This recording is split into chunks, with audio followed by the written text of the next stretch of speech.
La doctora Adriana Ortiz Ortega hará una presentación semblante.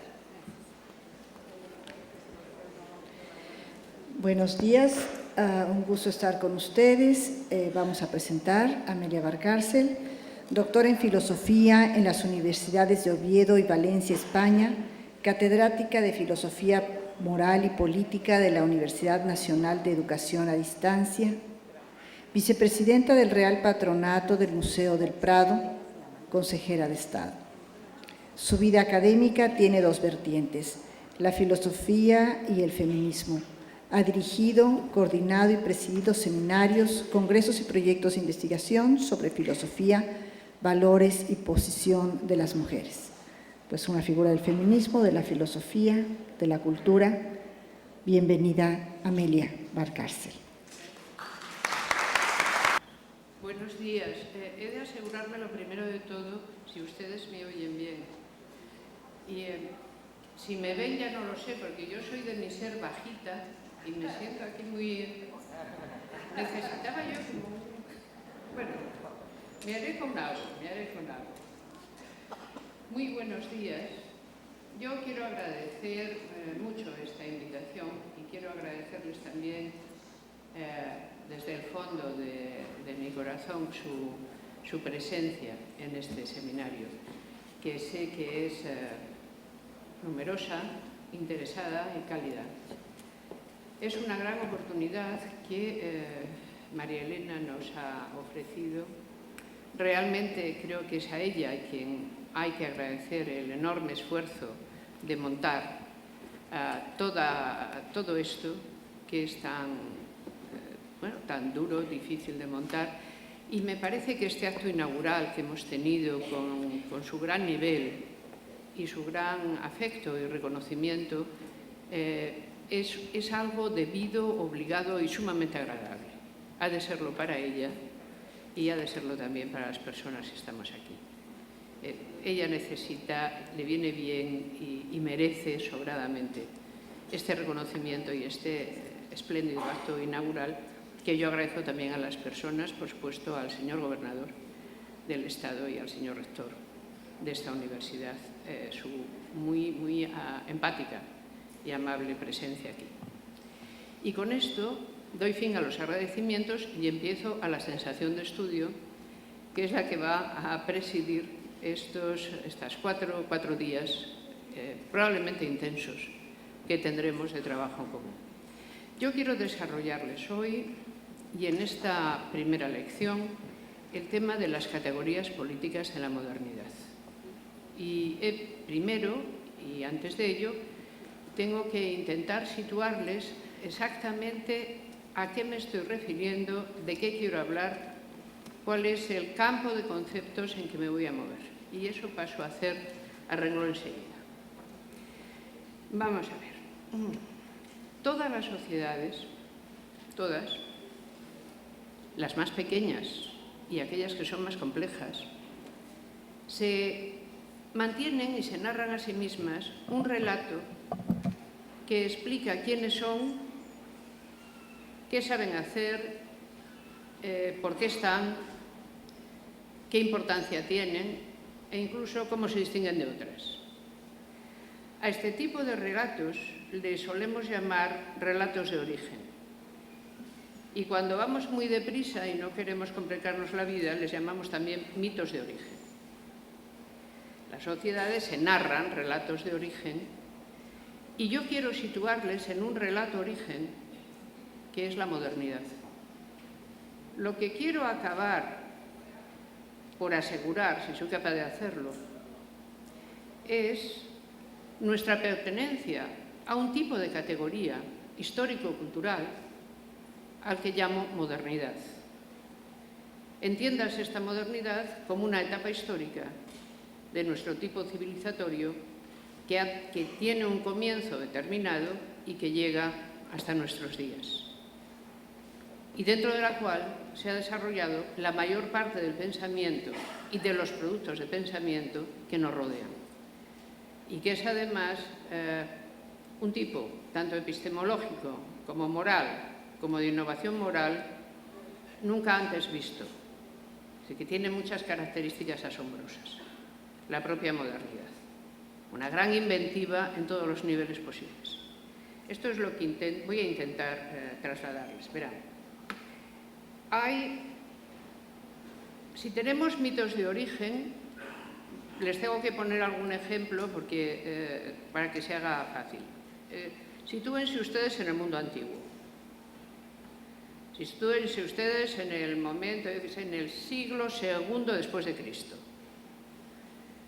Esto no crean, se lo voy a hacer varias veces, o sea que usen la imaginación histórica porque la vamos a necesitar. Sitúen el siglo II después de Cristo, entonces realmente sitúense en Roma, que es la gran potencia que está, digamos, montando mundo en ese momento. Roma tiene un mito origen, pero quien tiene un mito origen en Roma es la ciudad misma. O sea, ¿cómo ha surgido Roma?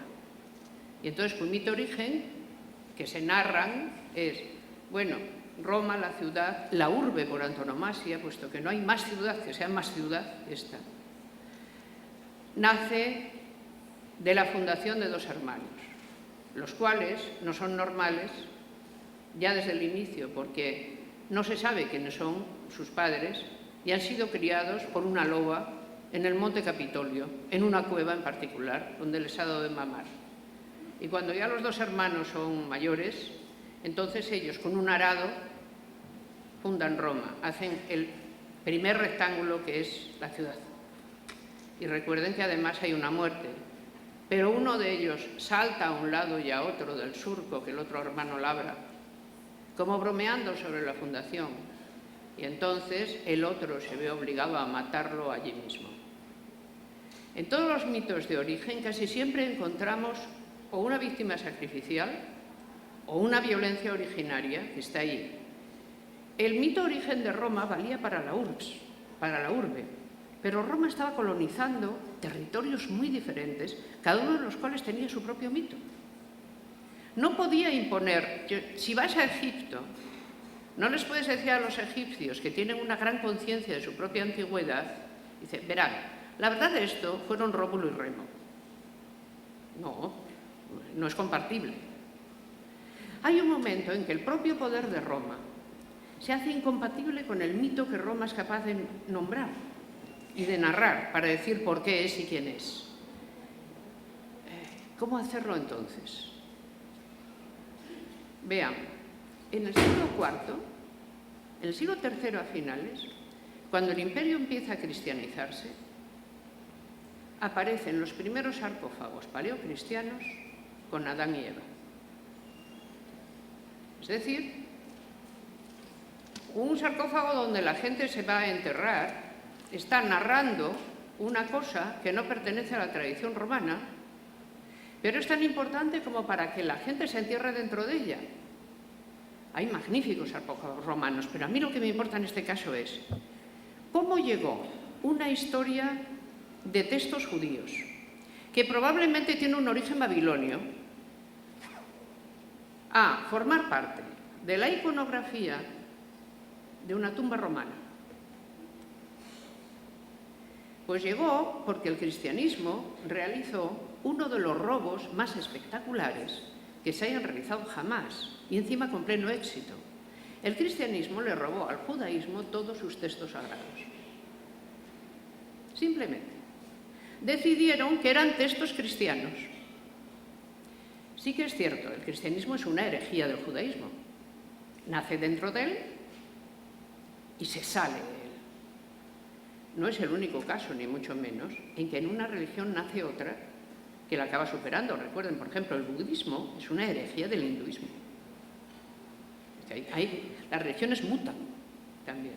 Pues bien, el judaísmo en el siglo II se queda sin textos porque una nueva religión dice, esos eran los textos fundacionales de nuestra revelación, que solo está completa cuando nosotros la completamos. Y el judaísmo tiene que ponerse a fabricar otros textos y los fabrica. ¿Qué decide hacer el cristianismo? Decide que aquello es el Antiguo Testamento. Y aún así, hoy lo llamamos Esos textos, que son en realidad los textos sagrados judíos, son nuestro Antiguo Testamento desde el punto de vista cristiano. A esos textos pertenece el mito origen. ¿Qué hacemos aquí? Dios creó el mundo en 7 días y el sexto creó a un varón y una mujer, de los que todas y todos descendemos. Y por lo tanto, esa es la humanidad compartida que tenemos. Ese llega a ser el relato del Bajo Imperio Romano. Es el relato cristiano, ha sustituido al relato de la urbe. Quiero con ello solamente indicarles que no podemos vivir sin relatos. Un relato sustituye a otro. Nunca una sociedad se queda sin ninguno. Y que los relatos de origen no son homogéneos. Cada sociedad tiene los suyos y que no es fácil ponerlos en paz unos a otros. ¿Y por qué es así? Porque en realidad los relatos no hablan del pasado. Los relatos siempre hablan para el presente. Siempre nos dicen quiénes somos y por qué somos, quiénes somos. En el caso de este relato, ¿hasta cuándo dura? Algunas personas pueden decir hasta día de hoy. Yo me lo creo como si fuera normal. Yo una vez hice una encuesta entre mi alumnado y la verdad fue muy sorprendente. Había una clase, bastante gente, porque era una clase de primeros cursos, era muy grande, debía haber unas 200 personas, 200 y pico. Y pregunté, ¿alguien cree la literalidad, digamos, del relato de Adán y Eva en el paraíso original? Y se comenzaron a mirar unos a otros. Me miraban a mí con cara de ¿qué querrá que le digamos? A ver. Y solo en la última fila, un chico por lo demás, así, vistosillo, o sea, de buena planta, levantó el dedo. Ante la estupefacción del resto, que le miraban asombrados. Y yo dije, o sea, ¿usted cree en la literalidad de este relato? Y dijo, no, pero nunca se puede descartar ninguna posibilidad.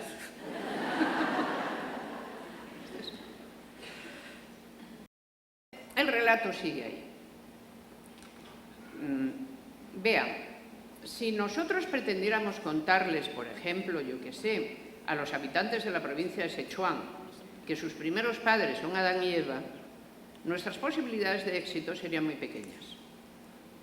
Porque muy probablemente en Sichuan tengan otra idea del asunto.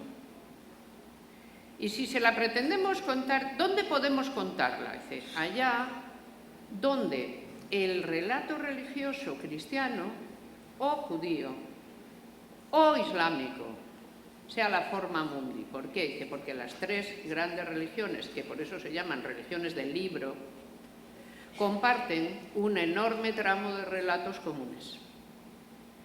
Pero es difícil exportar este relato a India o es difícil exportar este relato a Asia Extrema.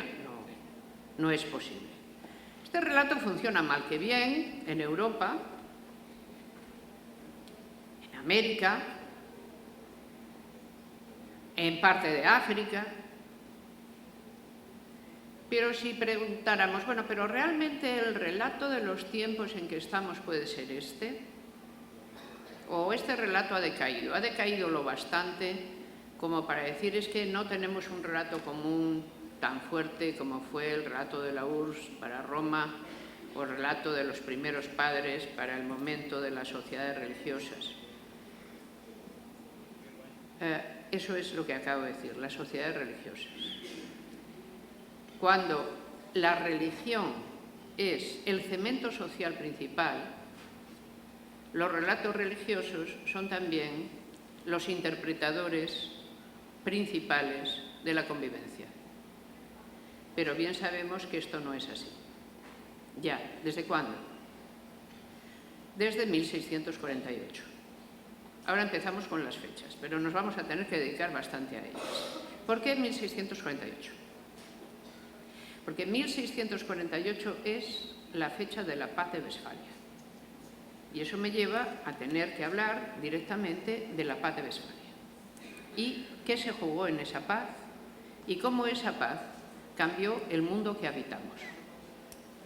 Vamos a ir a ello durante un tiempo. Sin duda, ustedes conocen la convulsión que sufre la sociedad renacentista y que es una convulsión enorme desatada por la Reforma protestante, por la Reforma de Lutero. Vamos a situarnos ahí. ¿Cuál es el tiempo? ¿Cuáles son los protagonistas de ese tiempo? El tiempo al que quiero que nos dirijamos es el siglo XVI, los principios del siglo XVI, la Europa de ese inicio del siglo XVI y lo que allí ocurre. Esta Europa es una que está saliendo, ¿cómo lo diría yo para que quedara claro? Miren, Europa tuvo siempre frente a Asia una gran idea de pequeñez. Europa es un lugar pequeño, sumamente complejo, muy variado, pero pequeño y no especialmente poderoso, de tal manera, por ejemplo, que cuando Marco Polo llega de hacer su periplo que le ha llevado hasta el Extremo Oriente y habla del Gran Khan o de sus reinos, habla con la enorme admiración de quien no ha visto nada mayor ni más glorioso nunca, comparado con cuál es la vida europea. Es decir, Oriente supera con mucho a lo que es Europa hasta el siglo XVI. Hay un momento en que Europa toma el relevo y se convierte realmente en la gran cultura vivaz y colonizadora del resto del planeta. Es decir, las demás van a permanecer en enormes dominios territoriales, pero Europa va a comenzar una expansión enorme. Pero en 1510, en 1512, eso Europa no lo sabe. No ha empezado realmente, todavía. Por el contrario, lo que va a estar es enmarañada en un enorme asunto interno, a saber, ¿qué dijo verdaderamente Jesucristo? Este es el gran asunto, en que Europa se juega su convivencia y su paz durante 120 años. No pensemos que en ese momento, que sin embargo coincide con el momento en que se abren los grandes caminos de expansión, mucha fuera la gente que tuviera en cuenta los grandes caminos de expansión. No, los mejores cerebros están ocupados en la disputa religiosa. ¿Y cómo ha empezado la disputa religiosa? Por una cosa que conocemos por el nombre de Renacimiento, que era un cambio de relato.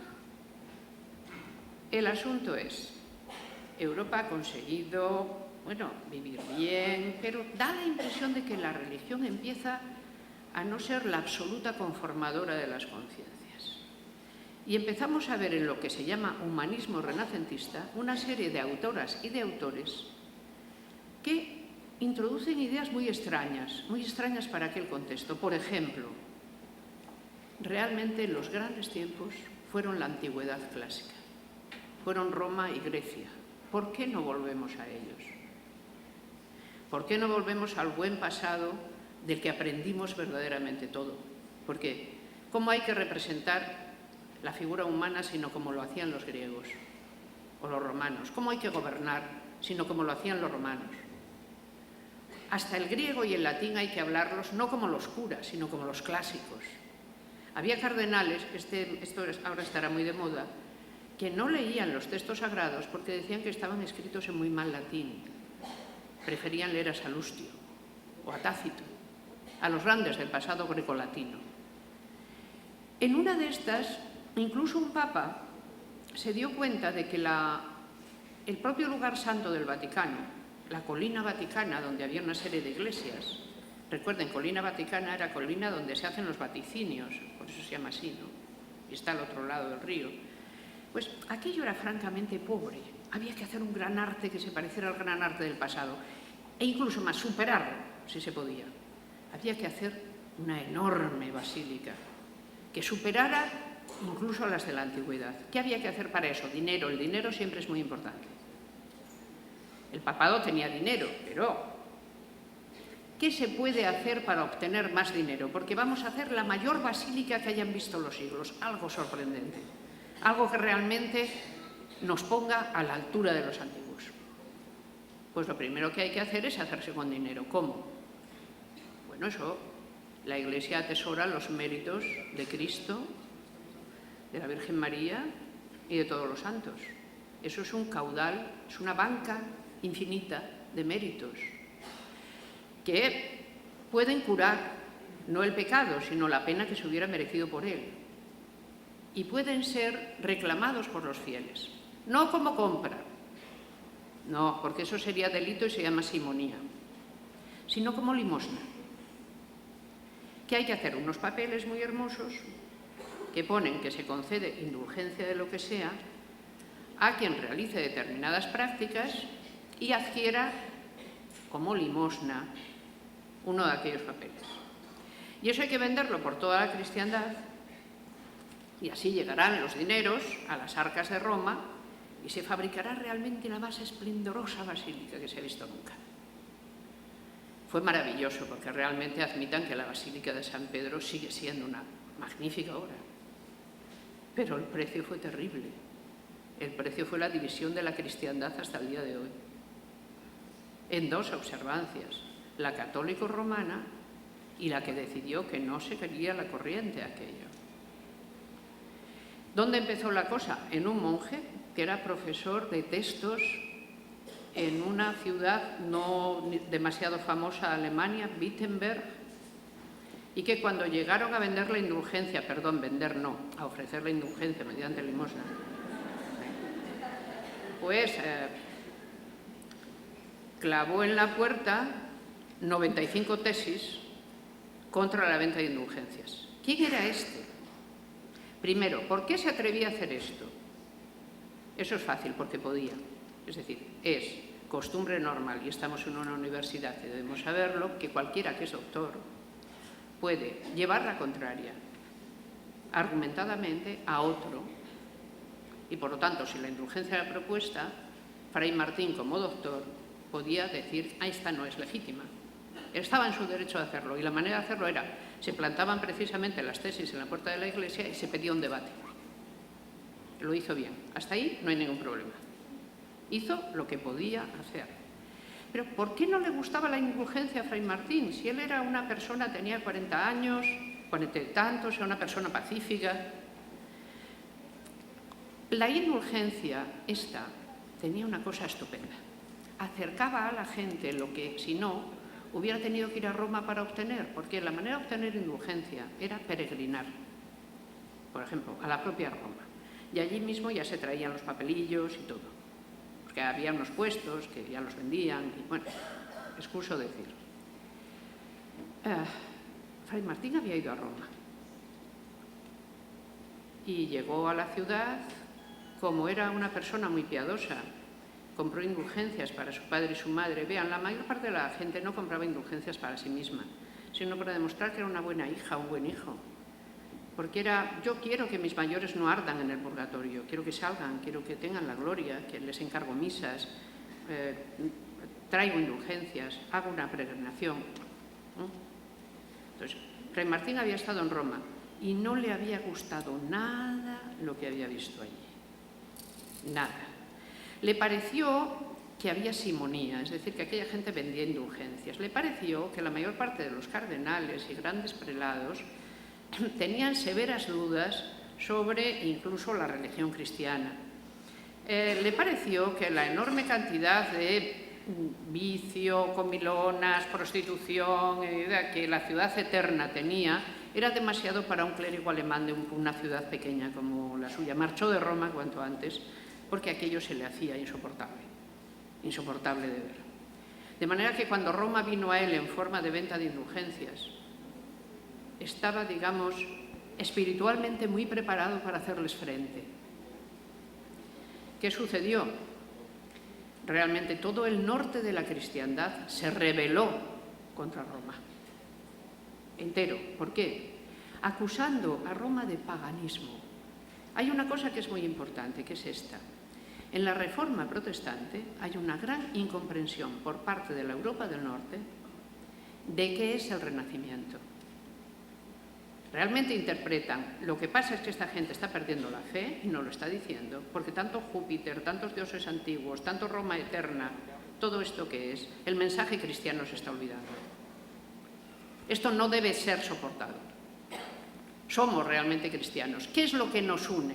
¿La verdad de la Roma antigua? ¿El relato de la Roma antigua? No. El relato cristiano es el cemento de nuestra sociedad. Y esta gente lo está abandonando. Realmente son neopaganos. Y hay que resistirse a ellos. Esto es lo que hacen. Pero qué curioso, porque muchas cosas empiezan de una manera y acaban de otra. Y la Reforma protestante es una de esas cosas que empieza de una manera y acaba de otra. Empieza como un fundamentalismo cristiano contra el Renacimiento y contra las innovaciones que el Renacimiento supone. Y acaba, por el contrario, con un sur de Europa anquilosado en formas de vida arcaizantes y un norte de Europa muchísimo más vivaz, liberal y abierto. Había empezado justamente al revés.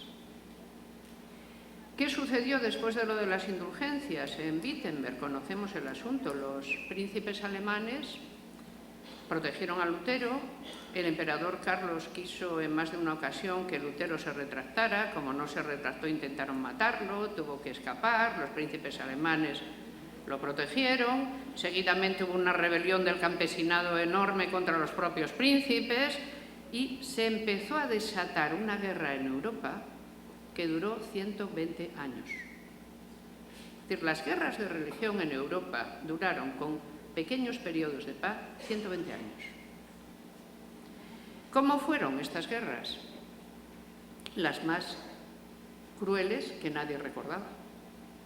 Vean, la última fase de las guerras fue la más terrible. Es la conocida por el nombre de Guerra de los 30 años. Sobre todo, ustedes y yo conocemos el miedo que nos da una sociedad violenta. Imagínense una sociedad donde no hay ninguna seguridad en la vida o en los bienes, porque la guerra es el modo de vida corriente. Por lo tanto, empieza a empobrecerse, porque ¿para qué vas a sembrar si no sabes si vas a recoger? ¿Para qué vas a trabajar si no sabes si lograrás mantener aquello que obtengas? La inseguridad se empieza a tomar en todo, ¿no? A llenar. Cuando esto es así, las gentes, digamos, lo único que hacen es intentar salvarse a sí mismas, cada una, protegerse, poner rejas, chismes, lo que sea. Europa vuelve a amurallarse entera, las ciudades se vuelven a amurallar. Es una cosa sorprendente. Y la vida se hace sumamente difícil e insegura porque se está en manos de ejércitos que todos son, al principio, son ejércitos interesados. Hay ejércitos de católicos contra ejércitos de hugonotes, por ejemplo. Pero cuando las guerras llevan ya 50 años, 60, los ejércitos son mercenarios, simplemente se alquilan. Mátese usted con aquel. Ya está. Había empezado, esto daba muestras muy pronto de lo mal que podía ir. Les voy a poner, pónganse con la imaginación en otro sitio, que es la muy severa ciudad de Valladolid, en el centro de Castilla, en España, donde vive el emperador Carlos. Hay un episodio de las guerras de religión que es muy temprano, que es el saco de Roma, que es cuando la propia ciudad de Roma es tomada, asaltada, incendiada y destruida lo más que se puede. A la ciudad de Roma la asaltan tropas protestantes, dirigidas por el duque de Borbón, el cual está a sueldo del emperador Carlos. O sea, háganse cuenta de cómo es la situación. El emperador católico paga a las tropas del duque de Borbón, protestantes, las cuales toman la ciudad de Roma y toman preso al Papa, y es más, lo arrastran de los pelos por el castillo de Sant'Angelo, y todo eso lo está pagando el emperador Carlos, que cuando se entera de que esto ha ocurrido, hace y encarga un gran número de misas para que el emperador Carlos sea, por supuesto, exonerado de lo que ocurre, y dos, para que el Papa por fin sea liberado, cosa que está perfectamente en su mano hacer. Pero más bien se la pide a Dios que la haga. ¿Cómo es posible? Dice, muy fácil, el Papa se había puesto del lado del rey de Francia. Por lo tanto, todo lo que le pudiera ocurrir al emperador Carlos no le importaba en absoluto. ¿Esta era ya una guerra de religión? No. Esto empezaba a ser geopolítica europea. En la Guerra de los 30 años esto ya era así al completo. ¿Cuál era la conclusión práctica? Un empobrecimiento terrible, una violencia continua. Piensen que hay partes de Europa que quedan simplemente despobladas. Despobladas quiere decir toda la gente que las ha habitado o huye o muere. Pomerania entera quedó despoblada, por ejemplo. Piensen que hay cosas como que a las madres algunas veces son juzgadas porque se han comido a sus hijos, porque las hambres son terribles. O piensen que en algunos lugares la gente desentierra a los muertos para tener que comer. Cuando las cosas llegan a este punto, una sociedad puede colapsar o puede rehacerse. Europa se rehizo. Se rehizo con la paz de Westfalia. Por eso esta es una fecha importante. En 1648 se lograron cerrar por fin las guerras de religión. ¿Cuál fue el precio? El precio lo tuvo que pagar, lógicamente, la religión. Dejó de ser el relato compartido. ¿Cómo seguir diciendo que era el principal cemento social del relato compartido por todos, algo que había puesto al borde del colapso a todo el mundo? Había que encontrar nuevas categorías que en adelante sirvieran para ordenar la convivencia y para entender la convivencia. Había que volver a pensar el mundo desde el inicio. La explicación religiosa del mundo ya no servía, porque la explicación religiosa del mundo estaba detrás de la mayor violencia que ese mundo había conocido. Por lo tanto, no era la explicación que iba a ser admitida. ¿Qué es lo que aparece ahí? Aparecen los grandes pensadores de la modernidad, a los que tenemos que referirnos y que son verdaderamente quienes, como verdaderos titanes, edifican las nuevas categorías que nos van a poder permitir pensar la política. Y estas son lo que llamamos categorías políticas de la modernidad. Hay nuevos términos, nuevas maneras y nuevos caminos para pensar las sociedades y el poder y la política, ya que puede servir y cómo. Y esto es el relato al que llamamos modernidad. Esto es, le llamamos modernidad al periodo histórico, político, cultural y de ideas, que comienza una vez que se cierran las guerras de religión y en el cual se edifican todas las categorías, terminologías y caminos mentales que utilizamos actualmente para pensar la convivencia y la vida política. ¿De dónde nos vienen?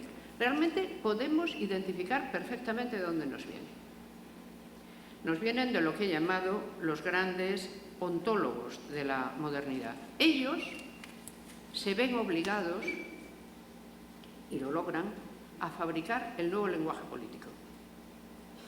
La política va a ser otra cosa y va a tener un lenguaje distinto. Y van a aparecer términos que antes no existían y maneras de explicarlo que antes no existían. Pues bien, vamos a ver esto. Resumo. Quiebra de la explicación religiosa del mundo, aparición de nuevas categorías políticas, y ahora quiero hablarles de un par de ríos, uno de los cuales yo conozco algo, el otro nada, pero ustedes mucho más, y de Max Weber. Y después intentaré dar un rápido pero preciso recorrido sobre Descartes, Hobbes, Spinoza y Locke. Pero primero vamos a Max Weber y el par de ríos. La cosa es la siguiente. Si nosotros pensamos en la modernidad, hay dos maneras de pensarla. Una se la acabo de exponer, otra es esta, es decir, bueno, en verdad, ¿qué es lo que ha producido el gran cambio del mundo? Porque nosotros somos conscientes de que hay un gran cambio de mundo en el mundo que vivimos, pero ¿qué es lo que lo ha producido? Hay un relato que dirá, pues es evidente que han sido los adelantos técnicos. Ha sido la ciencia la que ha promovido un cambio de mundo. La ciencia empieza ya incipientemente en el siglo XVI, la nueva ciencia, se va afirmando en el XVII, en el siglo XVIII comienzan las grandes elaboraciones técnicas, el siglo XIX es el siglo de la ciencia, ya plenamente desarrollada y de sus técnicas. Y esto, el cambio de mundo que vivimos, se debe precisamente a este discurrir, o sea, nuevos conocimientos en el orden de la explicación del mundo han hecho surgir una nueva sociedad. Mi hipótesis es, la nueva ciencia se ha podido desarrollar porque la nueva sociedad permitió y tenía necesidad de un nuevo discurso. Y, sobre todo, abrió un terreno de libertad que hacía que la ciencia pudiera desarrollarse. Pero la ciencia no es el motor de la innovación y del cambio. Son las categorías políticas de la modernidad las que han sido el motor de los cambios. Y por eso hay que presentar claramente estas categorías políticas y ver cómo la explicación que comienza por la ciencia y acaba en la innovación moral ha de hacerse al revés. Hay que comenzar por la explicación de la innovación moral que acaba produciendo la ciencia, tal y como la conocemos. Vamos a esto, y por esto un poco de Dos Ríos y Max Weber, que viene por otro lado. Yo no quisiera excederme del tiempo que tengo, porque tengo cierta tendencia a hacerlo. O sea que le pediría a mi moderadora que cuando vea que me avises, por favor. La cosa es esta. Ustedes tienen una gran frontera con los Estados Unidos de América del Norte. Y en esta hay un río enorme, ¿no? Que ese es el río que ustedes conocen perfectamente bien. Hay un río entre el norte y que es anglosajón, y el sur, que es hispano, y esa es la gran frontera. En Europa tenemos otro gran río, que es el Rin, y más arriba del Rin están todas las naciones protestantes y abajo están las naciones católico-romanas. ¿Se dan cuenta de que cuando Europa colonizó América reprodujo la estructura? El norte, el sur. Un río, otro río. Una cultura, otra cultura. No solo idiomática, una cultura valorativa. Y por eso entra aquí Max Weber. Max Weber es un clásico, al que hay que tener en lo que merece, porque no se llega a clásico fácilmente. Y hay un libro clásico que es El espíritu del capitalismo. La reforma protestante y el espíritu del capitalismo. ¿Qué es lo que mantiene Max Weber? Esto. Las sociedades realmente del norte y del sur de Europa se distinguen por los valores en que creen. Y los valores en que creen las sociedades del norte las han hecho especialmente aptas para tener un gran desarrollo económico, cosa que no ha existido con las sociedades que están vinculadas a los valores del sur. ¿Cuáles son esos valores? En el norte, el valor es principal, dice, viene de la reforma directamente, y es la idea del trabajo. Es decir, es el respeto por el trabajo. Y la idea de que la riqueza es legítima por el trabajo. En el sur, dice, en el sur no, todo esto Max Weber. ¿Se puede estar de acuerdo o no?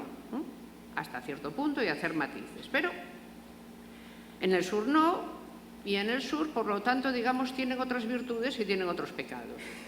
El principal de ellos son sociedades mucho más jerárquicas, mucho más desiguales. El trabajo siempre lo han concebido como una maldición divina y no hay... ¡Caramba, le suena! Ya veo. Vale. Y, por lo tanto, siempre están esperando no trabajar si es posible. Tendrá mayor rango aquel que trabaje menos y mayor respeto también. Y, por el contrario, se considerará que todas aquellas personas pues, que están metidas en trabajos, que se meten en negocios, que pues, no son del todo realmente gente excelente. Por el contrario, en el norte pensarán que cualquiera que no trabaja es un sinvergüenza absoluto, está a punto de llegar a serlo, porque no está cumpliendo clarísimamente el primer mandato divino, aquel que se produjo el día de la salida del paraíso, que es un mandato de condenar, pero que también salva, que es ganarás el pan con el sudor de tu frente, cultivarás la tierra que te será esquiva, etcétera, etcétera, pero lo harás porque ya te lo has merecido. Y si lo haces bien, no te preocupes, que yo el Señor te premiaré. ¿Por qué? Porque ¿cómo no notamos, uno si es un cristiano reformado, protestante, cree lo siguiente, tiene que creerlo. La palabra de Dios es inobjetable. Los textos sagrados, por lo tanto, son la palabra de Dios, tal y como Dios la dio. Hay que poder leer los textos porque hablan directamente. Como es la voz de Dios, te va a hablar a ti, te va a hablar de lo tuyo, no de cualquier cosa, de lo tuyo directamente, ¿no? Entonces, tú la vas a ver y ¿cómo sabrás lo más importante? Es que es Dios desde el principio del mundo ya sabe, porque es omnisciente, quién se va a salvar y no. Y ya sabemos que eso de salvarse no está fácil. Además, los de abajo creen que sí, compran indulgencias, van de peregrinación, montan saraos y creen que con esto se arregla el asunto. Pero claro, no, Dios es una persona sumamente seria, tiene muy malas pulgas y con estas cosas no. Hay que hacer otras cosas, ¿eh? Entonces, ¿qué hay que hacer? Cumplir sus mandamientos, por supuesto, pero aun cumpliendo sus mandamientos nadie es suficiente, nadie se puede justificar ante Dios. Recuerden lo de Lutero, cuando ya está casi muriendo y dice, no sé si me salvaré, porque nadie ante Dios está justificado. Dios es la santidad absoluta, ninguno de nosotros lo somos, por lo tanto, la idea de medirse con Dios y decirle, cuidado, que traigo aquí hechos los deberes, no tiene sentido. ¿Sí? Para Dios nadie ha hecho los deberes nunca, no se puede. Esa es la idea luterana, ¿no? Bueno, pues si vamos así, entonces, ¿cómo sé yo realmente si el Señor me tiene un aquel, o sea, que piensa en mí con benevolencia? Dice, pues según te vaya. Realmente, el éxito que tengas en tus negocios, en tu trabajo, si te va bien, si lo haces bien, si consigues buenas cosas, gente con la que relacionarte, buenos amigos, eso es una señal de predilección divina. Dios tiene realmente sus ojos misericordiosos y benevolentes puestos en ti y la prueba es que te va bien. Abajo eso no se lo creen de ninguna manera. La cosa es que te vaya bien es un golpe de fortuna, te puede ir bien o mal, no depende de ti, ni de Dios, ni de nada por el estilo. Es más, mira, abajo jugar dinero no es un pecado. Es una distracción. No sé si me explico. Dice, oye, no te puede dar curiosamente un golpe de fortuna, menuda suerte. La idea de suerte es incompatible con la idea de que tú tienes que esforzarte todos los días del año, de la mañana a la noche, para que Dios te dé la suerte si te la mereces, que no será suerte, será esfuerzo tuyo. Conclusión de Max Weber. Realmente son dos culturas valorativas de tal estilo, tan distintas, que una da como resultado una sociedad sumamente ágil, vivaz, interesada en los negocios, rápida, y la otra necesariamente se va osificando, anquilosando y no es capaz de moverse, porque está dominada por unas ideas que la frenan. Y hay dos ríos, ¿verdad? El ring, del ring para arriba son un tipo de manera de hacerlo, del ring para abajo otra. Y aquí en América vean que también hay un río que nos sirve para, supuestamente, distinguir un mundo moral de otro. Esto es lo de Max Weber. ¿Por qué recordar a Max Weber? Porque realmente fue el pensador que más se obcecó en entender la diferencia, en entender lo siguiente. Unas sociedades se distinguen de otras verdaderamente por el tipo de valores morales que tienen. Y los valores morales están encarnados en las religiones, todavía. Es decir, puede que las religiones ya no sean el relato compartido, pero han producido sociedades distintas. Y por lo tanto hay que conocerlas bien para saber lo que una sociedad debe dar de sí. Nunca podemos dejar de lado el estudio de qué son las religiones. ¿Cómo vamos de tiempo? ¿Solo? Bueno, vale. No importa, porque el resto lo dejo para mañana, que tengo más tiempo. Esto tiene remedio, vamos a ver. Acepten de momento mi hipótesis, que es la siguiente. La modernidad abre un nuevo mundo y realmente fue porque inventó un nuevo lenguaje político e inventó nuevas categorías para pensar sobre toda la política. Dese cuenta, hasta el mundo renacentista, la política no tiene categorías para ser pensadas. Simplemente hay la figura divina, por una parte, y la figura del rey, por otra, que es de designación divina. Es decir, Dios ha puesto su complacencia en una estirpe en particular y a esta le ha dado el poder, para que gobierne. No hay mucho más. Todo el lenguaje político, como más, va a la idea de quiénes son los estamentos, cómo se tienen que llevar entre sí, si el rey tiene o no un poder moderador entre nobles, clérigos y pueblo llano. Es un mundo muy cerrado. Cuando aparecen todas estas nuevas cosas a las que llamamos contrato social, idea de individuo, ciudadanía, derechos, igualdad, libertad individual, libertades públicas, todo esto es un lenguaje nuevo, absolutamente. ¿Cuándo nace? En el siglo XVII, inmediatamente después de la Paz de Westfalia.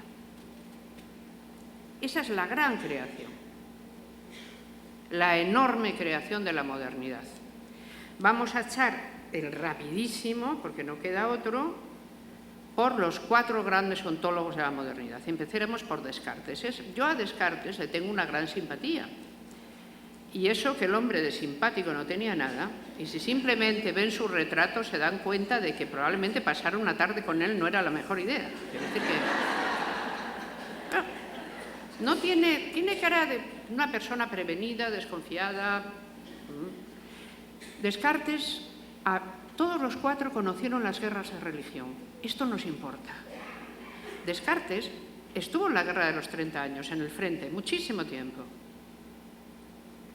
Hobbes, las guerras civiles inglesas. Locke, las guerras civiles inglesas y la Revolución Gloriosa. Spinoza, todas las guerras y, además, viviendo en Holanda-Zelanda, toda la nueva manera, digamos, de empezar a pensar la convivencia. Su maravillosa obra, el Tratado Teológico Político, una de las grandes obras de la teoría política moderna. La idea que él desmonta de que realmente los textos divinos sirvan nunca para gobernar una sociedad humana. Estos 4 son extraordinarios y verdaderamente yo no puedo pensar en ellos sin estremecerme. Les debemos mucho, pero no solo, es que eran asombrosos. Tenían también enormes contradicciones, pero eran asombrosos. Empiezo por Descartes. La idea de Descartes es, vamos a ver, hemos heredado demasiadas historias del pasado, demasiadas ideas del pasado. No logramos vivir, entre otras cosas, ni honestamente de la cabeza en paz, porque la mitad de las cosas que creemos saber y conocer son probablemente falsedades, cosas que no hemos comprobado. Tendríamos que empezar a edificar otra casa desde el cimiento para poder vivir dentro como seres humanos. ¿Cómo? Dice, mira, no admitas nada que no veas con absoluta claridad. Una idea, para ser verdadera, tiene que ser absolutamente clara y distinta y no tener manera de poder dudar de ella. Y solo con estas ideas se puede edificar el pensamiento. Todo lo demás que hemos heredado, olvidémoslo. Naturalmente, Descartes sabía que si contaba esto en algunos sitios no iba a ser bien admitido. O sea, digamos que no estaba el horno para bollos, decimos al otro lado del Atlántico. Aquí no sé cómo se dirá. Parecido, imagino. Entonces, ¿qué hace Descartes? La mayor parte de sus cosas ni las publica. Las explica en pequeños ámbitos y sobre todo hace la epistemología. Él dice, bueno, empecemos por reformar el conocimiento. Deshagámonos de las falsas nociones, de lo que venimos arrastrando, de lo que viene heredado que no hemos comprobado, de todo esto fuera. Y con lo que nos quede, empecemos a construir. Hace muchos años, con mi maestra Celia Morós, a quien quiero evocar hoy aquí porque ha sido mi maestra en filosofía y porque además le tengo un respeto imponente, hablábamos de... Tuvimos que reconstruir el feminismo desde sus orígenes. Nadie nos había contado la historia y nos lo tuvimos que volver a inventar. Esto es como cuando realmente Pascal tuvo que volver a inventarse la teoría de las cónicas. Ya se la podían haber enseñado. Es decir, hay cosas que se pierden, ¿no? Bueno. Y hablando una tarde, recuerdo que el debate fue, yo le dije, es imposible que el feminismo no se haya dado en el contexto cartesiano. Porque realmente es Descartes el filósofo que pone el fundamento para poder decir las mujeres somos seres humanos como cualquiera y tenemos tanto entendimiento como cualquiera y por lo tanto podemos y tenemos que tener el mundo sin cortes, como cualquiera. Y dijimos, pues sí, pero no, a Descartes no se le conocen así aficiones, excepto una extraña frase.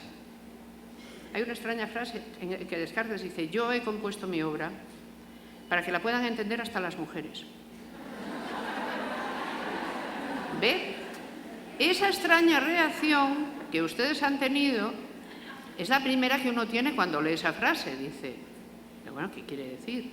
Pero es la reacción de quien ya ha estudiado y ya sabe que eso, oye, no, póngase antes.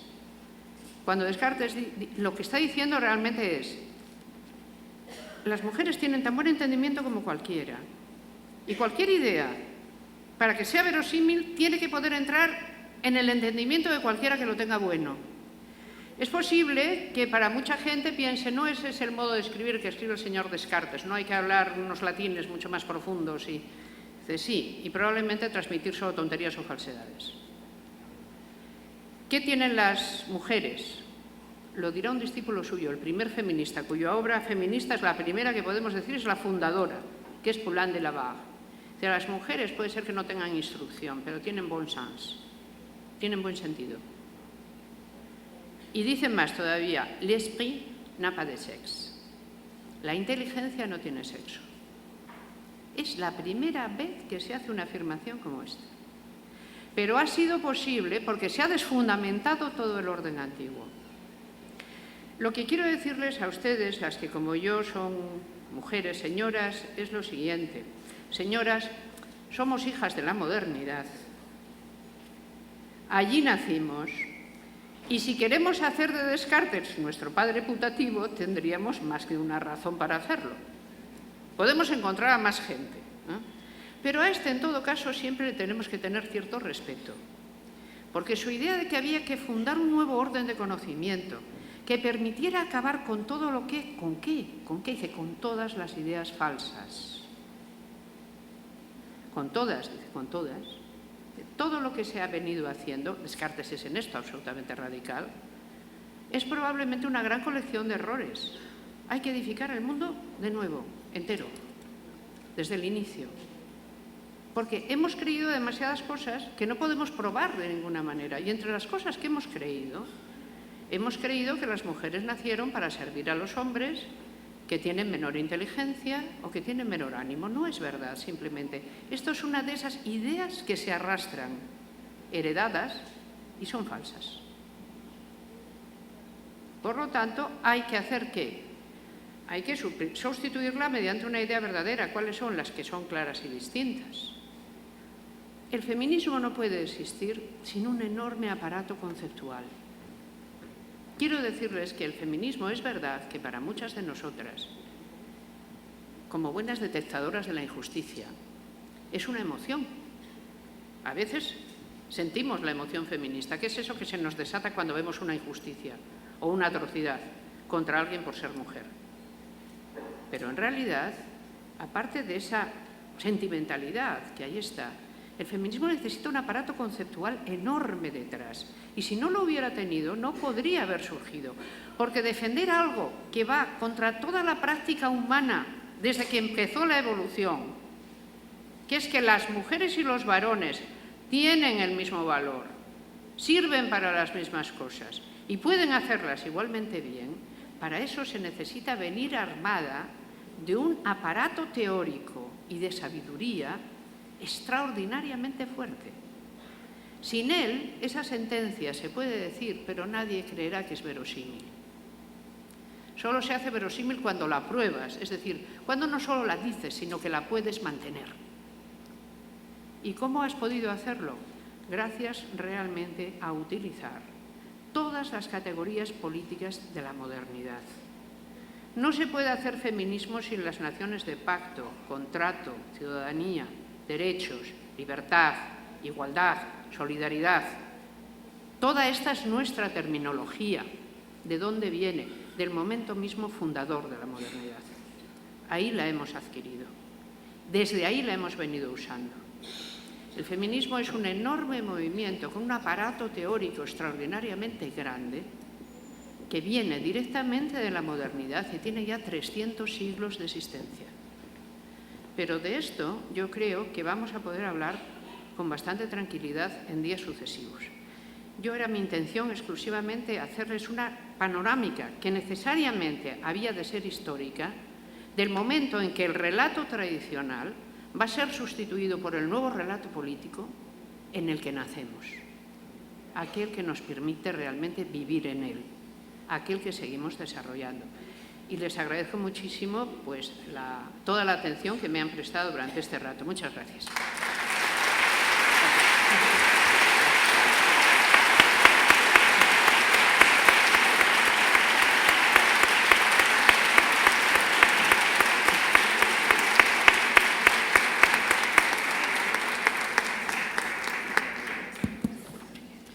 Bueno, es un relato realmente fantástico, bueno, no sé si decir relato, pero como interpretación, como presentación filosófica, la que hace Amelia Valcárcel, al ubicarnos justamente en ese encuentro entre reforma y contrarreforma, entre religión y transformación en Europa en el siglo XVII, en un momento que realmente nos resulta a nosotros lejano.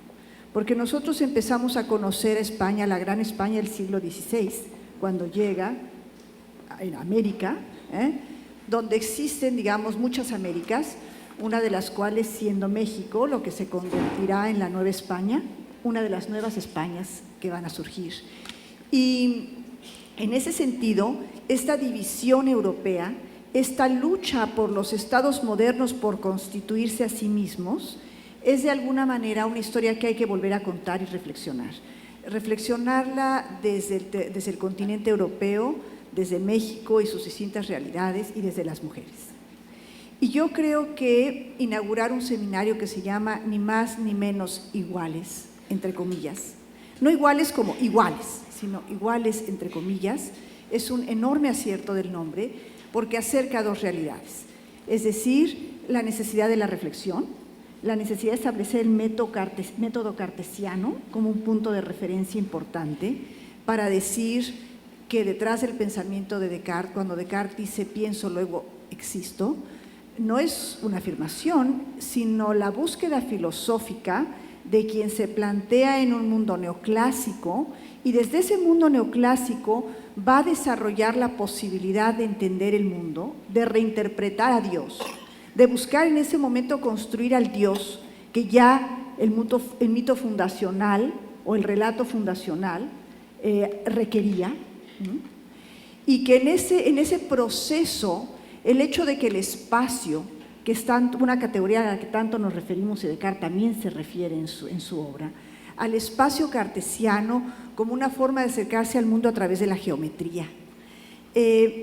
Esto yo creo que tiene una infinidad de simbolismos que, como muy bien nos dice Amelia, es una historia que debemos entender, que debemos apropiarnos de ella, no solamente entenderla como quien va y la estudia en la escuela de filosofía y sabe quién es Descartes y sabe que es el gran filósofo francés del siglo XVII y sabe que la Casa de Borbón está surgiendo frente a la Casa de Habsburgo, sino realmente cómo detrás de esto hay una idea de hombre y mujer que se contraponen y que empiezan a escribir la historia de Dios. Porque, digamos, tanto en la obra de Descartes como en la obra de Spinoza, es la idea de buscar a Dios, entender a Dios, construir a Dios como concepto, porque eso es lo que en ese momento estaba construyendo a la sociedad. Eso era lo que requería el mundo de la modernidad. O sea, la modernidad se plantea en el siglo XVII con esta búsqueda y que tú nos lo plantees, nos lo acerques con su complejidad de seres humanos que están en esta búsqueda y que se están planteando además hacerlo desde su realidad intelectual, como la idea de la moral y de la ética, de la construcción de la ética, como una posibilidad de plantearse, en este caso, sobre todo los sujetos masculinos, con poco reconocimiento hacia las mujeres, es muy importante porque finalmente el hombre estaba hecho estaba hecho a semejanza de Dios. Entonces había muchísimas formas de control social que desactivar y una de las primeras era plantear al hombre en este diálogo. Entonces, digamos, En este proceso, Descartes, con su método, con los 4 pasos del método, con el primero acercarse a las cosas, en segundo lugar analizarlas, luego de analizarlas, sintetizarlas a través de su acercamiento, de su conocimiento, para finalmente repetirlas como laboratorio, es un método poderosísimo para decir, cuando decimos, son iguales las mujeres, lo que estamos no es esperando solamente una respuesta que diga, sí, claro, son iguales, sí, son iguales, sino lo que estamos haciendo es un ejercicio de construcción del sujeto mujer, de una posibilidad de entender qué es, cómo se construye, qué es la igualdad. Y las aportaciones enormes que hacen las filósofas españolas a esta construcción es la que se rescata cuando se plantea Marilena Chapa en signos de interrogación, es decir, necesitamos explorar esta igualdad, comprenderla, asimilarla, ampliarla, trascenderla desde una mirada que parte desde la guerra de Westfalia, desde el fin de la guerra de los 30 años, como nos dice Amelia Valcárcel. Creo también que partir de allí para caminar, como tú nos invitas, caminar para encontrar a otros filósofos como Spinoza en Holanda, tratando de superar la idea católica de Dios, recuperar un planteamiento del judaísmo con otras vertientes diferentes que el protestantismo le lleva a plantearse, es una posibilidad enorme de ampliar la comprensión de la religión.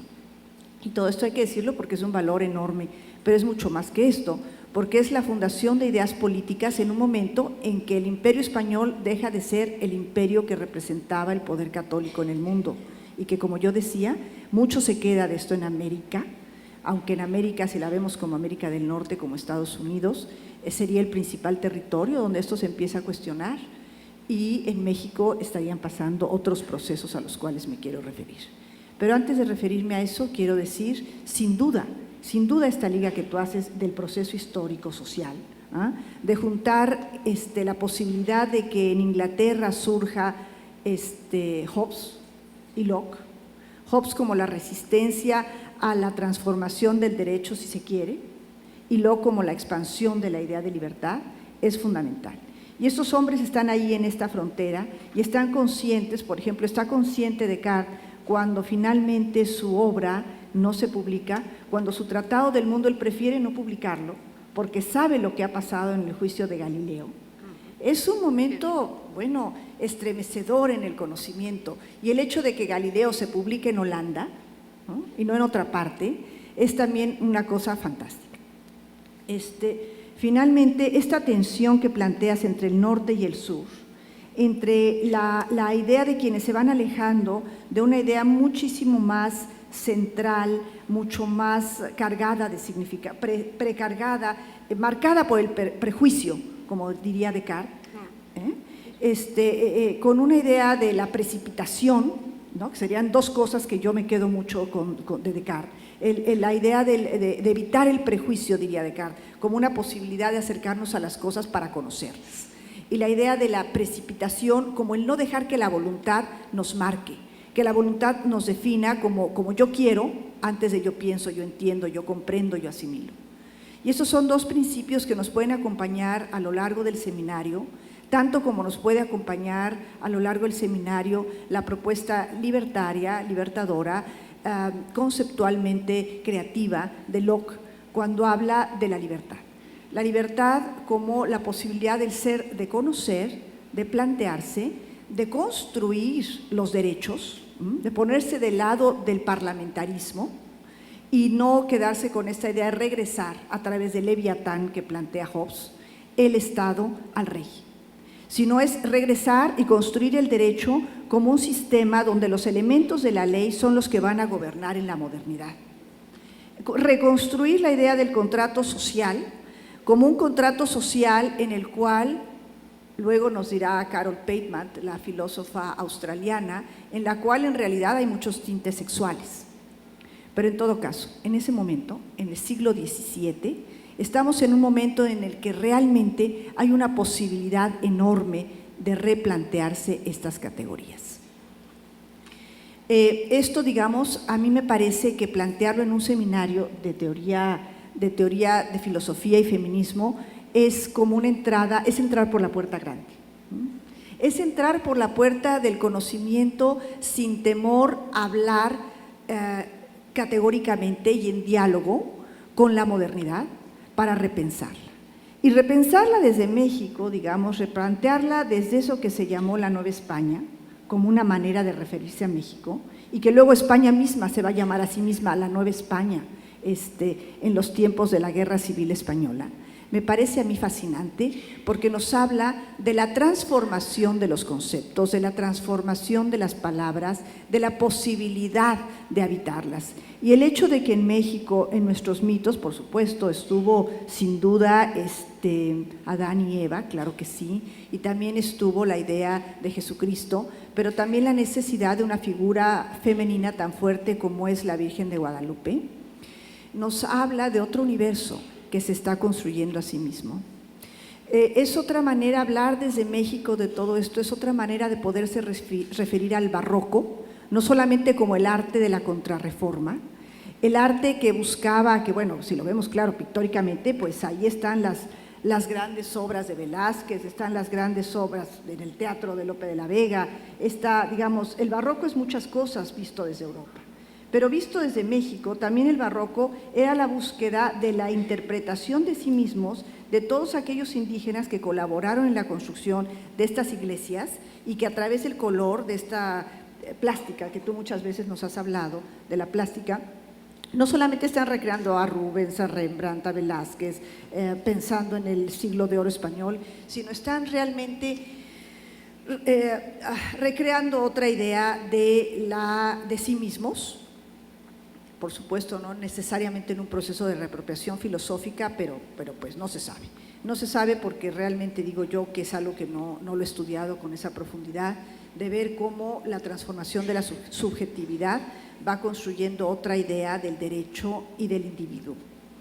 Pero creo yo que empezar a hablar de la posibilidad desde México, que tiene una idea tan nacionalista y que hoy en día, en los albores del siglo XXI, hablamos de muchos Méxicos, estas categorías que merecen ser analizadas profundamente, como son la igualdad y la libertad, yo diría, porque para que exista la igualdad en verdad, tiene que haber la libertad y tiene que haber las posibilidades de otros contratos sociales. Y aquí ya me adelanto un poco, ¿no? Me salgo un poco del método cartesiano al decir debe de, en lugar de decir exploremos más cómo y por qué, que yo creo que es el sentido de esta primera sesión. Es una enorme contribución. Yo con este comentario cerraría y diría que quisiera explicar un poco cómo va a ser la mecánica de las preguntas, con el propósito de que la gente pueda pararse a comentar. Lo que sugerían las organizadoras del evento es que hubiese 2 micrófonos de cada lado, que de cada lado hubiera hasta un máximo de 10 personas para que 20 personas pudieran intervenir, que las intervenciones fueran intervenciones individuales hasta por 1 minuto y que el sentido de la intervención fuese más bien una pregunta. Sabemos todos, digo, yo soy la primera en sentirme absolutamente intimidada por la reflexión filosófica, no es fácil empezar desde ahí hablando y haciendo preguntas, pero yo creo que ese es el ejercicio, empezar a pensar con esfuerzo, con rigor, con sistematicidad, con libertad, qué quieren decir estas categorías en nuestras vidas y cómo las podemos usar en estos momentos. Muchas gracias.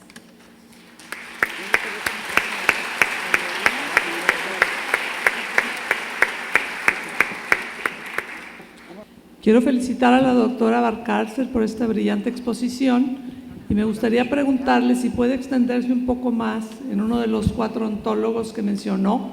Me interesaría ver los planteamientos de Spinoza en este fundamento de la modernidad, de los términos nuevos de la modernidad. Muchas gracias. Fenomenal. Yo creo que mejor damos paso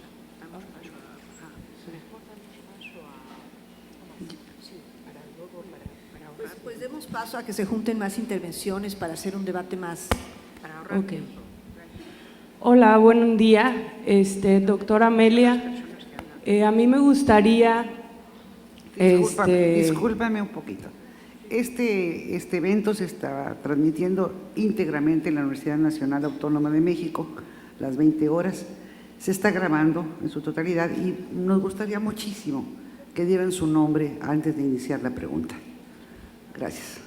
Mi nombre es Grecia Benavides Flores.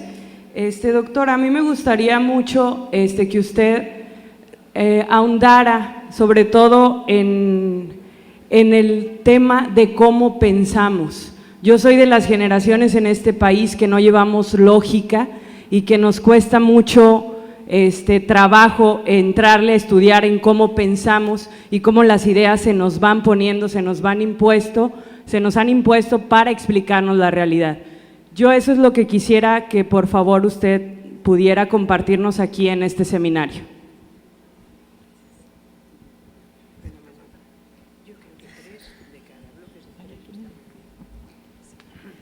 Buenos días, doctora. Soy la licenciada Gloria García y pues mi pregunta yo tengo desde hace 18 años coordinando un grupo de mujeres maltratadas a nivel colonia, ¿sí? A nivel muy popular, clases bajas, por decirlo así.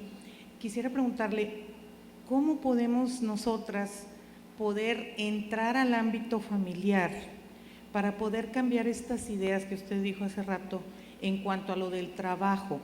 En cuanto usted estuvo hablando de los reyes, que a veces eran como algo designado por Dios y vemos en las películas que inclusive hasta se separaban para que les cambiaran la ropa y todo esto, las reinas, ¿verdad? Y aquí se nos dice en México, es que la mamá es la reina del hogar, pero en realidad pues ella es la que trabaja y cambia la ropa de los demás. ¿Cómo podemos cambiar la idea en un concepto? Digo, me voy a ir a lo mejor muy rara la idea, en cómo dentro de la familia se considera que la madre es la que tiene que sacrificar y en la cual no recibe ninguna remuneración económica dentro de la propia familia. ¿Cómo? Digo, a lo mejor me voy a una idea muy utópica. Ojalá algún día hubiera una ley en donde precisamente a la mujer que da todo esto tuviera ese sueldo y a lo mejor también ella pudiera al final no tener que esperar que los hijos tuvieran que aportar económicamente para solventar sus gastos, sino que ella recibiera un sueldo y que al final del camino, cuando ella ya es grande, mayor de edad, tuviera su propia economía para generar esta independencia. Gracias. Gracias. ¿De este lado? Yo creo que voy a, si les parece, voy a ir tomando, como tenemos un tiempo limitado, bloques de 3 preguntas y vemos lo que podemos hacer con el tiempo del que disponemos. Y si no, llevamos a mañana las que no podamos hacer hoy. Empiezo por la última persona que ha intervenido. Eso es una cuestión de debate en políticas feministas. Y yo creo que vamos a llegar a hablar de las políticas feministas en el segundo y tercer día del seminario. Es decir, qué políticas se pueden razonablemente hacer desde el Estado para que las mujeres tengan una ciudadanía plena, ¿no? Entonces, si me lo tiene a bien, voy a diferir la respuesta, porque esto se trata de si se puede o no articular una política pública y el debate a propósito del salario o no a quien es ama de casa, eso es un debate dentro de las políticas públicas y lo vamos a dejar para ese día. Pero yo entiendo que lo que usted ha oído la ha impresionado lo bastante, como a pesar de tener una articulación teórica distinta, ver cómo nuestras ideas se están reflejando constantemente incluso en las prácticas familiares. Las ideas religiosas, otras, o sea, todas, ¿no? Y eso está fenomenal. Porque el eco es importante. Cuando dos notas están bien afinadas, una hace eco de la otra, incluso aunque no la pulses, ¿no? Y es así, ¿no? Eso sucede. También entonces ahora me dirijo a la persona que habló en segundo lugar y que ha planteado una cuestión de epistemología, que es nada menos que cuál es la función de la epistemología en nuestra práctica humana. Porque la ha planteado en realidad con esa ambición. Ha dicho, bueno, a mí me gustaría saber exactamente cómo hacemos para pensar. ¿Qué es eso de pensar y cómo se hace? ¿Cómo se hace para pensar? Ese es el gran continente realmente que abre la modernidad. Piensen que cuando Descartes empieza su enorme revolución, lo hace desde la epistemología. O sea, no se pregunta cómo hacer para cambiar nada. No, vamos a empezar a entender. Primero empecemos a entender. ¿Y qué tenemos que entender? Dice, pues nada menos que tenemos que entender al entendimiento. O sea, hay que hacer un lazo por el cual lo que entiende se tiene que separar, volverse sobre sí y decir, ¿qué estás haciendo? ¿Cómo entiendes? ¿Cuándo entiendes? Y eso abre todo un continente que en filosofía solemos llamar epistemología, donde se supone que estudiamos cómo entendemos. O sea, ¿qué es realmente el proceso de pensar? Y si esto viene marcado por unas leyes, tiene aspectos o no caprichosos, o podemos reducirlo como si fuera la máquina perfecta. La idea de Descartes y algunos cartesianos es, realmente deberíamos poder reducir el entendimiento de tal manera a un funcionamiento absolutamente lógico que no cayéramos en el error jamás. Y a partir de ahí se empiezan a preguntar qué interfiere para que esto no ocurra, por qué el error se produce, etcétera. Ha planteado usted una pregunta que es enorme. Lo que sí sé es una cosa. El planeta no es homogéneo. En el planeta hay gente que están agrupados en enormes culturas y solo la nuestra se ha preocupado por la epistemología. No quiero con ello ni hacer antropocentrismo, ni occidentalocentrismo, ni como le queramos llamar. Pero tenemos que saber que tenemos algunas singularidades. Y una es esta, es decir, los temas epistemológicos siempre son temas para nosotros. ¿Por qué? Porque es la manera que hemos encontrado de poner espacio al que se refería Adriana, entre nosotros y los mitos. La epistemología es lo que nos ha permitido hacer una tierra de nadie entre nosotros y el relato mítico, para a partir de ahí empezar a construir quiénes somos nosotros y nosotras. Es decir, la novedad radical, como hijas que somos de la modernidad, y algún hijo que veo por aquí, es la siguiente. A ver, es que nosotros somos una humanidad creada, pero creada por sí misma a lo largo de un proceso de 3 siglos reflexivos y sumamente violentos de acción, donde las innovaciones morales, las innovaciones políticas y las innovaciones técnicas son constantes. Si no enmarcamos el feminismo ahí, no nos damos cuenta de la profundidad que tiene como innovación. El feminismo no se limita a ser simplemente la queja de la mitad de la humanidad porque la otra mitad no la trata suficientemente bien. No, es una refundación de la propia idea de humanidad, desde abajo del todo. ¿No? ¿Y qué implica? Categorías epistemológicas como sujeto. Esa categoría sabemos a Descartes, por ejemplo, otras. Entonces tenemos que saber de dónde hemos sacado cada ladrillo, no nos viene nada mal. Porque entonces será cuando entendamos la magnitud del esfuerzo. El esfuerzo ha sido enorme. Para que estemos sentadas hoy aquí, no solo han tenido que muchas mujeres, no, ha tenido que haber nacido Descartes también.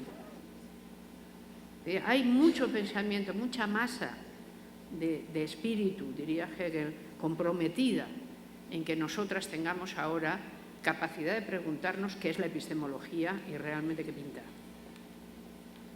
Y es maravilloso porque no nos limitamos a vivir en el mundo, lo vivimos y lo entendemos. Hacemos las dos cosas. Esto es distinto, realmente es distinto. La persona que me ha preguntado por el papel de Spinoza, es que me ha hecho usted mi pregunta favorita, no sé qué hacer con ella. Verá, yo Spinoza es un pensador al que tardé mucho en no entender. Probablemente me lo habían contado mal. O bien yo le había cogido jeriza, que a veces pasa, que te pones a estudiar filosofía a una edad en que realmente la mitad no lo entiendes. Es que es verdad, la filosofía está hecha para personas sumamente maduras y te pones a estudiarla a los 15 años o menos. Y bueno, puedes estudiar cosas, pero la historia de la filosofía pues entiendes un trozo sí y otro no, y te preguntas, pues este me resulta a mí más simpático que aquel otro. O sea, tomas una manera, digamos, caprichosa de conducirte, ¿no? con la herencia.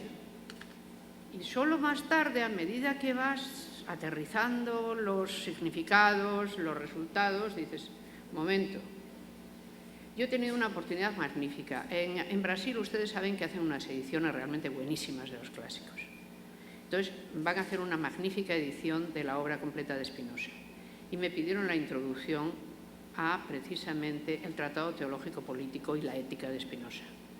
Para mí fue una oportunidad de oro, porque me permitió, ya cuando yo había cambiado mi manera de verlo, volver a acercarme a Spinoza para intentar entenderlo. Y, bueno, o sea, no sé, me quedo sin hablar. Spinoza es algo asombroso. O sea, la capacidad de Spinoza en el Tratado Teológico Político de pararse frente al fundamentalismo, a cualquier fundamentalismo, porque fundamentalismo no es creer con mucha vehemencia una cosa, dice, es que yo creo con vehemencia infinita en el Espíritu Santo, dice, ¿con cuánta? Dice, cantidad. O sea, me pongo y es que creo y creo y creo más todos los días, ¿comprenden? Eso no es fundamentalismo, eso es alguien muy obcecado que quiere creer más cada día, lo que sea. No, ¿sí? Y allá él o ella, que siga así. No, fundamentalismo es decir, miren, no hacen falta leyes públicas y políticas, la palabra de Dios es la que tiene que regir a la gente. Eso es el fundamentalismo. La gente puede creer lo que quiera, incluso las cosas más raras. Yo qué sé, la teoría del moco amarillo volante que nos salvará, me da igual. Puede creer lo que quiera, siempre que no intente que los demás lo creamos también. Y lo deje en el seno suyo, privado. Y digas que yo, fíjate, como soy de la religión del del moco volante que nos va a salvar, pues resulta que yo no me puedo poner zapatillas a rayas, solo las puedo llevar azules. Y dice, pues muy bien, allá usted. ¿Qué problema tengo yo? Ninguno. Dice, no, sí va a tener uno porque es que tengo un partido político que va a decir que hay que llevar zapatillas azules. Ya no, mire, no, eso no, ya no. ¿Sabe? O sea, ninguna palabra revelada tiene que regir la convivencia humana. La convivencia humana es producto de un pacto entre iguales que pactan la ley, a la cual todas y todos se someterán, se admiten entre ellos recíprocamente igualdad y se dan libertad para actuar y para pensar. Y se acabó el fundamentalismo ahí. Y ese es el verdadero contrato. Y eso es lo que es verdaderamente sagrado. La igualdad humana es sagrada. La libertad humana es sagrada. La libertad de pensamiento es sagrada. Esto es sagrado. Y cualquiera que venga agitando un libro en la mano de diversos colores y decir, aquí sé yo porque me lo ha dicho fulanito, ese ha de ser parado inmediatamente. No es que haya que llevarlo a una casa de orates, no, pero ha de ser parado. Porque ¿qué hemos aprendido desde la modernidad?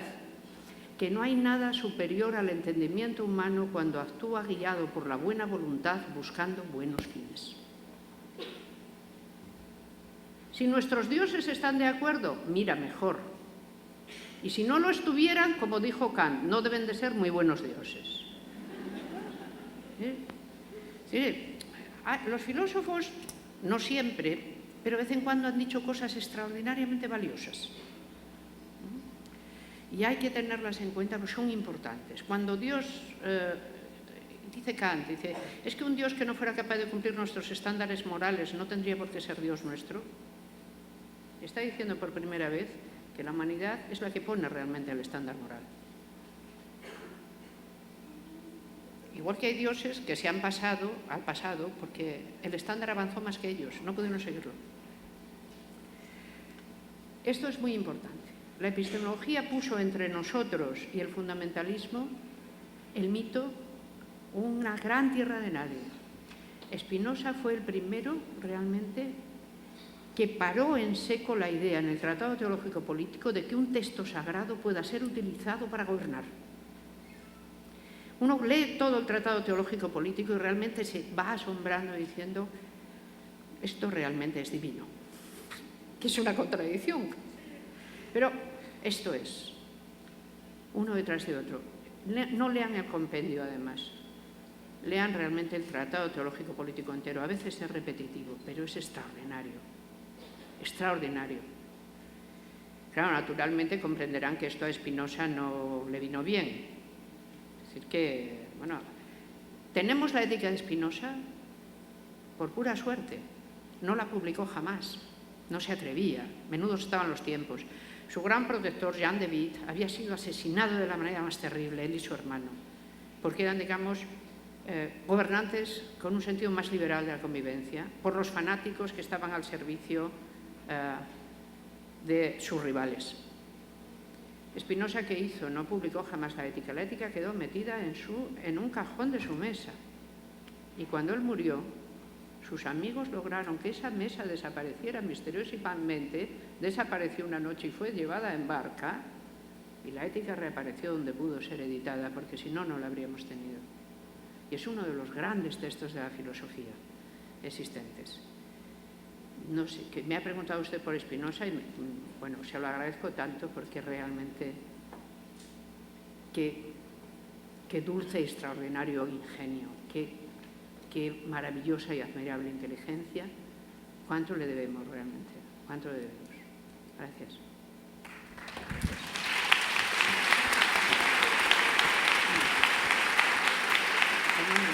Vamos a Sí, pasamos a otra sesión de preguntas. Sí, gracias. Ana Laura Santamaría, muchísimas gracias por su brillante y tan clara exposición. Una pregunta desde el aspecto filosófico. Usted le ha llamado a estos 4 fundamentadores ontólogos. Eso querría decir que de ahí se deriva una teoría del ser. ¿Cuál sería esta teoría del ser? Y también me ha llamado la atención que ha excluido de ellos a Kant. Y quisiera saber por qué no ha incluido ahí a Kant. Y otra pregunta breve, si usted encontraría, filosóficamente hablando, la noción de igualdad en el cristianismo primitivo. Esa sería la segunda. Gracias. Hacemos de nuevo 3, parece. Sí. Buenos días, mi nombre es Gaby Roca. Todo esto, categorías de la modernidad política, a partir de Descartes, abre una importante participación en la mujer en nuestra sociedad actual. Prueba de ello tenemos la creación de la CEDAW, los institutos de las mujeres, que bien podemos capitalizar esos liderazgos en bienestar para todos. Ahora bien, ¿cómo podemos capitalizar y llevar esa filosofía a esos lugares donde todavía hay creencias primitivas, no tan cerradas, pero sí abiertas? ¿Cómo hallar el punto exacto para hacer conciencia en esas mujeres y capitalizar sus habilidades para que progresen a sí mismas y hagan progresar sus entornos en consecuencia? Si quieren, de este lado tomamos las 2 preguntas, porque la vez pasada dimos más espacio acá. Arriba, ¿quién tome preguntas? Ok. Buenas tardes, mi nombre es Ignacio Hernández. Considero que la desigualdad entre mujeres y hombres tiene diversas causas. Yo sostengo que la falta de autonomía de las mujeres es una causa importante, relevante, para determinar las desigualdades entre mujeres y hombres. En la medida en que una mujer le tenga que pedir dinero a un hombre, pues se establece una relación de dependencia. Ahora entiendo que se nos propone la idea de que otra causa relevante son los valores que comparte una sociedad. Pareciera como si pudiera existir una contradicción entre ambas posiciones, sin embargo yo creo que son compatibles. Me gustaría pedir su opinión en términos de esta relación de los valores que comparte una sociedad con las prácticas materiales, económicas de la misma. Muchas gracias. Gracias. Pues si parece, tenemos una... Buenas tardes, mi nombre es Claudia Aguilar. Yo quiero felicitar a la licenciada por su exposición, por estar aquí con nosotros. Realmente creo que va a ser muy productivo y muy sustanciosa esta conferencia, de la cual me da gusto estar aquí.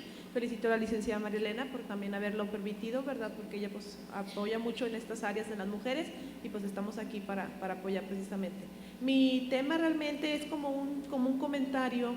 ¿Cómo manejan ustedes, cómo manejar en tiempos actuales, como dice usted, en tiempos de la modernidad, lo que viene siendo lo que se nos ha enseñado por todos los siglos, ¿verdad? Lo que es el feminismo, pero en cuestión de religión.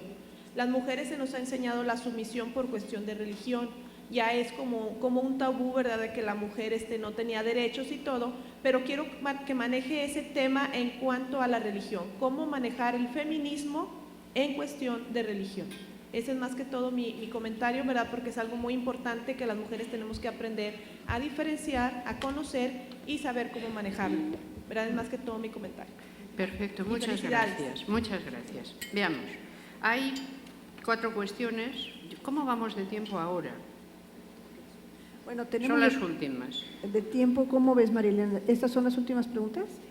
¿Está muy bien? Sí, porque si no, digamos, descabalamos. No, vamos a hacer estas. Para mañana pueden quedar otras. Tenemos días. 4. Los ontólogos de la modernidad. ¿Por qué estos? Porque son estos 4. Pensemos, Kant es un pensador del siglo XVIII, no del siglo XVII. Es decir, no hay un olvido de Kant. Es que Kant no es un ontólogo de la modernidad, es un pensador ilustrado, no es un pensador barroco. Hay que pensar en los pensadores que edifican realmente el lenguaje que Kant ya tiene hecho cuando actúa. Es decir, ese lenguaje filosófico, Kant ya lo tiene fabricado. Kant se puede permitir varias de las cosas que hace tanto en su ética como en su epistemología, porque las hace sobre la plantilla cartesiana, por ejemplo. Kant no es un gran filósofo político, digámoslo de todas maneras, no, su filosofía política tampoco es para echar sombreros al aire.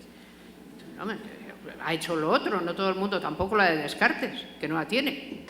Es decir, que Descartes, piensen en la moral de Descartes, que es la moral que nos aconseja, dice, immoral pour provision, dice, ¿qué es que sabe decir? Dice, tú a callar, mira lo que hacen los demás y procura no llevarles jamás la contraria, que son muy peligrosos. ¿No? ¿Qué? Somos los demás los que hemos sacado las conclusiones que él no quiso sacar.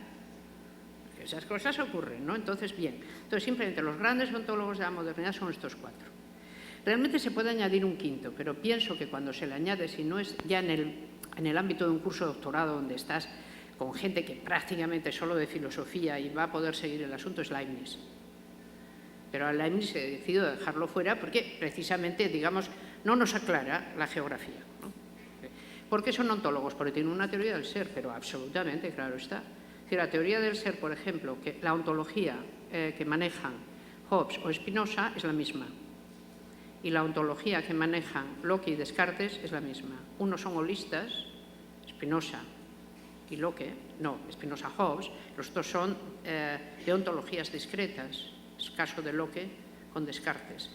Y esto da para mucho. Yo tengo un artículo por ahí suelto que se llama Ontología política de la modernidad, que va solo de esto, o sea, de cómo son ontólogos y qué hacen, ¿no? Es interesantísimo el tema, no el artículo, por Dios, no me imaginen el tema. Entonces, por eso, Kant, digamos, lo excluyo, entiendo que es un pensador ilustrado, excluyo a Leibniz porque no proporciona mayor claridad y mantengo a estos porque realmente son ontólogos, es decir, edificaron la manera completa de volver a pensar el mundo. Y esto es hacer ontología. Y qué era relevante y qué no y por qué. Entonces, están ahí por eso, ¿no? Después, otra persona me ha preguntado por la igualdad en el cristianismo primitivo. Piense, vamos a hablar de religión algunos de estos días, porque es obligado hacerlo, ¿eh? Y eso también lo digo para la persona que intervino en último lugar. Es absolutamente obligado, si queremos entender nuestro mundo, hablar de cómo se relacionan feminismo y religión. Absolutamente obligado. Yo creo que esto no quiere decir, para nada imaginen, querer vulnerar las prácticas ni las creencias de las personas que tienen todo el derecho a tenerlas. Pero la religión y el feminismo, no solo una religión, muchas, tienen una relación por lo menos complicada. En muchos casos. Y esto hay que ponerlo claro, ¿no? Hay que iluminarlo. En el cristianismo primitivo no hay realmente igualdad. Oye, empecemos por ahí. Lo que pasa es que hasta que no lleguemos a hablar de ello es un poco que usted me va a tener que creer pues por fe, porque no me da tiempo de demostrárselo, lo cual no deja de hacer su coña. No hay, ¿pero qué hay? Dice, hay una gente que está pensando en el eschatón, es decir, va a llegar el juicio. Y es un pequeño grupo que renuncia a que el gran grupo sea de otra manera Y recuerden lo que se dice en algunas de las cartas apostólicas, que son muy claras y que hay que leerlas muy bien, pues son interesantísimas, diré. Que no pase cuando vais a vuestra reunión, como está pasando, que lo sé yo, lo dice San Pablo, que unos llevan comida y no se la dan a los otros, y unos se marchan con hambre. Y que no pase que unos os creéis que sois más que otros, y tal. ¿Eso qué se dice? Está intentando promover justamente un grupo fusión que sea muy fuerte y que tenga grandes lazos de solidaridad entre sí. Pero esta gente, recuerden la carta paulina, que no de San Pablo, pero sí paulina, clarísimamente se dice: no he venido a solucionar lo vuestro. El que sea esclavo, que siga siendo esclavo. La mujer, que sea siendo mujer. El que manda, que siga mandando. Es decir, que ahí también hemos hecho quizá demasiado caso de la idea romántica de un cristianismo primitivo, de gente que se amaba, que eran todos iguales. No. El cristianismo está en la sociedad romana es una sociedad esclavista sumamente diferente, y las religiones nunca llevan la contraria a sus sociedades, o se la llevan un poquito. Entonces, ¿qué ha hecho el cristianismo? Yo en mi libro del miedo a la igualdad, que es todo un estudio solo sobre la idea de igualdad, reconozco que la idea de igualdad ha nacido en la religión cristiana. Esto es así, pero la religión no la ha podido llevar a la práctica. De la misma manera que muy difícilmente la política, incluso la nuestra, y con la mejor voluntad, la lleva a la práctica, ¿vale? Es que es una idea muy difícil de llevar a la práctica. Entonces, con la idea de igualdad hay que tratar con sumo interés, pero también con sumo respeto y sabiendo realmente lo difícil que es. Y una cosa es decirla y otra cosa es que sea verdad. Entonces, ahí la tenemos, es así. Y valores y prácticas sociales, pues quizá el apunte anterior valga también como respuesta. Las prácticas sociales y los valores son lo mismo. Es decir, cuando decimos estas prácticas sociales están presididas por tales valores, en realidad hacemos un juicio analítico.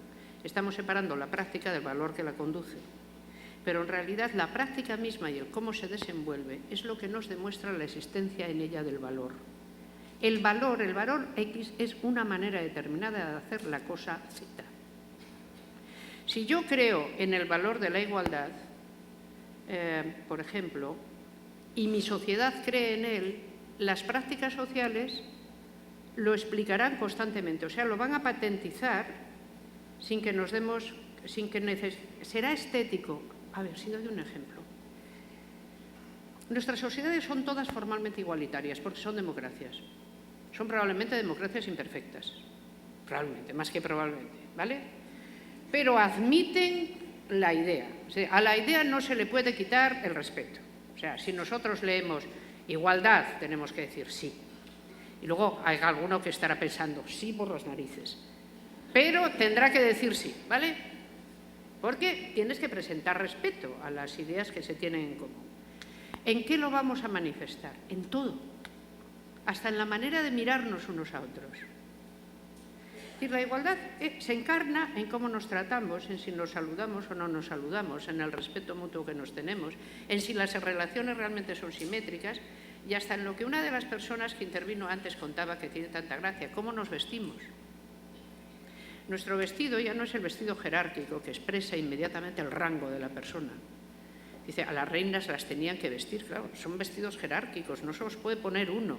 El vestido mismo tiene que probar que hay 10 que se han tenido que volver locos para montar aquello. Y que la persona que lo lleva no se puede ni mover, es como un ídolo. ¿Por qué? Dice, porque tiene que quedar claro quién es quién. Y las sociedades jerárquicas enseñan la jerarquía, no la ocultan. La tienen allí puesta, que se vea. Y todas sus prácticas son también jerárquicas. Sociedades igualitarias, a nosotras vistas desde fuera, cualquiera de las que estamos aquí, ¿cómo se nos distingue a qué clase social pertenecemos? Somos expertas y nos daremos cuenta, nosotras los de fuera. El vestido es jerárquico ya, nuestros modos son jerárquicos. Es decir, la igualdad, ¿qué es? Es una práctica socialmente admitida y que nos lleva además a muchas innovaciones en temas muy pequeños. Por ejemplo, a la gente decirle, oye, mira, no te comportes así, no mires de determinada manera a la gente, haz el favor de moderar esa soberbia que traes, No se dice yo lo primero, siempre en primer lugar, ¿sabes? Se dice cómo está usted, ¿sabes? Hay toda una educación a la que concebimos como modales, pero que son prácticas de valor, una detrás de otra, y que nos distinguen de sociedades distintas a la nuestra. Por ejemplo, la práctica de la compasión. Es que hay muchas cosas ahí, no sé. Si me pongo, quito el tiempo a los demás. No me queda más remedio que decir muchas de estas cuestiones.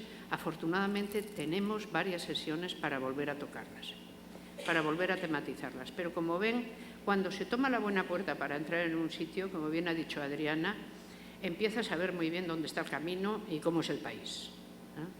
Y yo lo que quiero y espero haber de alguna manera modestamente conseguido es entrar por la puerta que nos permite ver qué valores habitamos y cómo nosotras los tenemos, ¿no? Si son nuestros.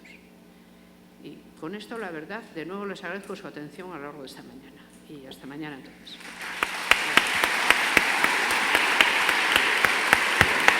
Muchas gracias, doña Amelia Valcárcel.